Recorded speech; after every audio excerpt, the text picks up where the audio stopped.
Akwụkwọ ihe mere nke mbụ, isi nke 20. Mgbe afọ gafere, n'oge ndị eze na-alụ agha, Joab mere ka ndị agha dị ike ma bibie ógbè ụmụ Amọn wee bịa gbaa Raba gburugburu, ma David nọ na Jerusalem. Joab wee merie Raba ma bibie ya.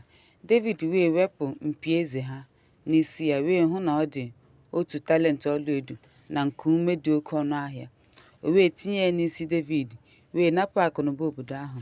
O wee chụpụ ndị mmadụ n'ebe ahụ, ma jiri mma eji akwọ ihe, jiri igwe na anyụike gbupụ ha. David wee mee otu ahụ n'obodo niile nke ụmụ Amọn. David na ndị niile laghachiri na Jerusalem. Mgbe nke a gasịrị, agha dara na Gezia na ndị Filistia.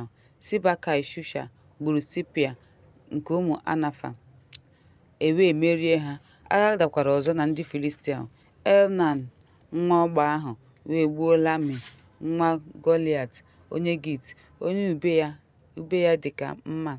Ma agha ọzọ dakwara na Gat, ebe e nwere otu nwoke dị ogologo, mkpịsị aka ya dị 6, ya bụ 24. Ọ bụkwa nwa Harafa. Mgbe ọ laghachiri Izrel, Lehonatan nwa Shimea nwanne David gburu ya.